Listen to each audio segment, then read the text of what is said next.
Lights will flick to green, the GT3 cars at the front, the GT4 Race 1 to watch behind, and we go racing for the last time this year in British GT. Josh Cagle's McLaren takes the lead, Alex Martin gets up the inside of Morgan Tilbrook to go second, and a big lose by Kevin Say. He's in the gravel at the very first corner.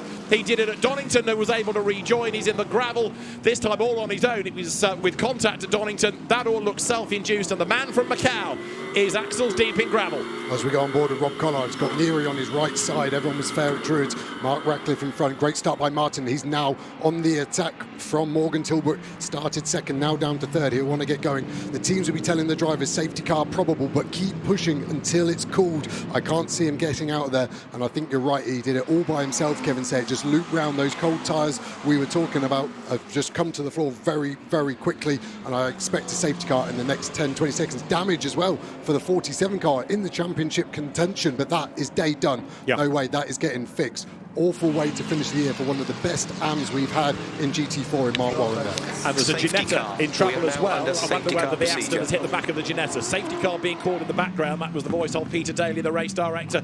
So the team RJN McLaren from Bob Neville's team leads the way. Alex Martin is going with him. In third place is Morgan Tilbrook. He has dropped back a little bit. In fourth it's Mark Radcliffe, who's fallen away further. Alex Martin knows he's got to win this race, and he's in a really good position. And bear in mind, the McLaren ahead of him can't score points. So right now, maximum points are heading the way of that car, number 78 Lamborghini. Yep, the team will be telling that, yes, there's a car in front of you, but it's not taking points, so no risk if we do get close to the car in front. Big snap of oversteer there for the McLaren. You can see it just dart back over to the right, missing the apex here with Martin. Just tyres again, coming up to temperature. It's going to take another couple of laps. Tilbrook looks fast, so he's closed that gap. Slightly sleepy restarts from Tilbrook and Ratcliffe in the two orange McLarens, and Collard would have been pulling his hair out there because those gaps were bigger than they needed to be. I've cursed it, I'm like, that's the damage, I think, from being the meat in the sandwich there for Signoretti. Front right puncture.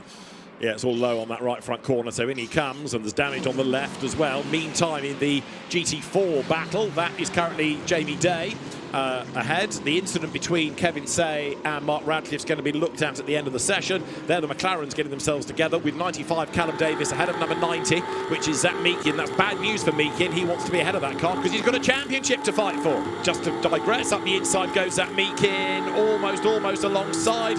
Let's just see whether he can get the job done at Druids, and then I'll finish off the Alex Martin point because it's of relevance in the GT3 contest. Up the inside line goes Zach Meakin. He's got the job nicely done and goes through. That is great news for him in the GT4 battle.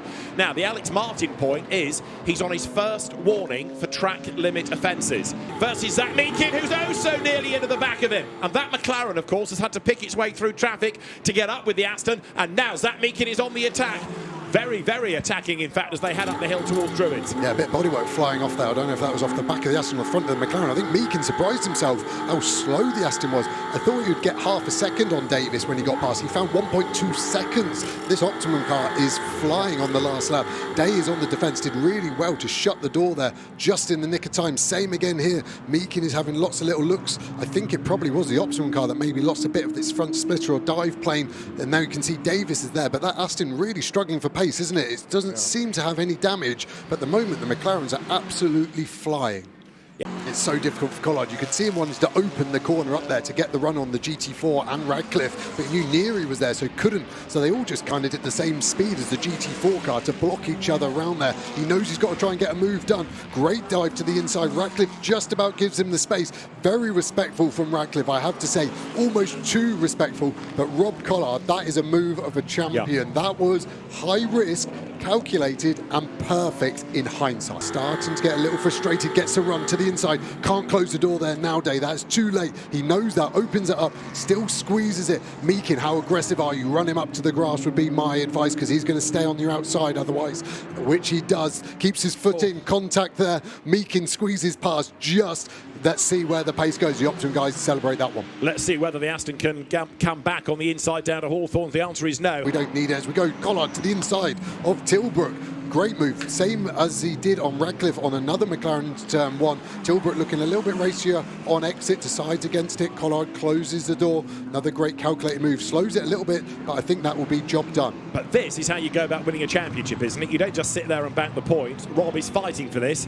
And okay, you might say, well, you don't need to be doing that. Ricky thinks you should, and he's happy. And there's lots of applause from the team because Rob Collard very much on his toes. Now he's coming up to try to lap the GT4 leader. So remember, although Rob Collard doesn't lead the race, he still leads the championship. Cup when that started, he's raced in Carrera Cup, he's had a one-off outing in the British Touring Car Championship, he's jumped from championship to championship, and this year racing McLarens both at Spa for RJN and racing for United Autosports in other categories. I think he's found the right home for him, and he's really developed.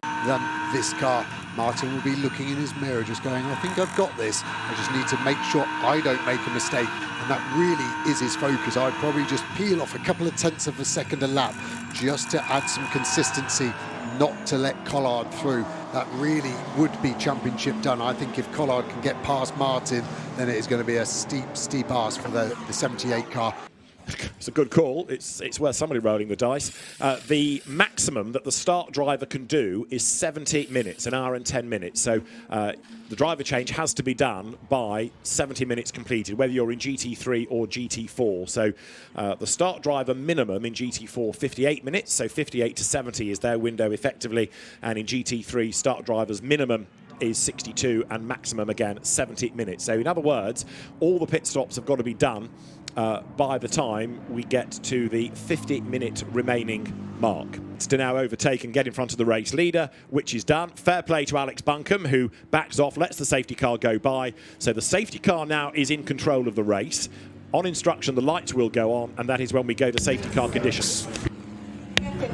Safety car procedure. Safety car lights on, please. All cars catch up, catch the safety car. Gone. Good start from Clutton actually in third. I think he's the closest out of anyone to cars. Line is the one behind him of Nathan Harrison. Whoops, drama there as Matt Cowley clatters into traffic. Mustang off, Lotus off, Mercedes off. That got all messy going into Sterling's.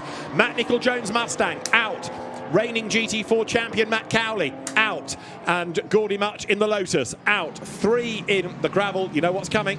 Yeah, who did Matt Cowley used to drive for? Academy Motorsport with Matt Nicol-Jones' team. Which car did he just hit? Yeah. The Mustang, yeah, on it goes. Of Clark Curve, McLaren has gone. Ricky Collard has dropped back a little bit from Sam Neary, who's on his toes going after the orange-nosed McLaren there, and Marcus Clatham. Tom Wood to the inside of Tom Gamble, going into paddock, has a look on the inside line, can't find a way through, but that battle's going to help Ricky Collard because they'll distract each other, delay each other behind him. Yeah, I wondered if he would gamble, and he did, but Tom decided against it, and I was surprised how far back Collard was, because I thought he would have to be on the front foot. He was lucky Tom Gamble wasn't there.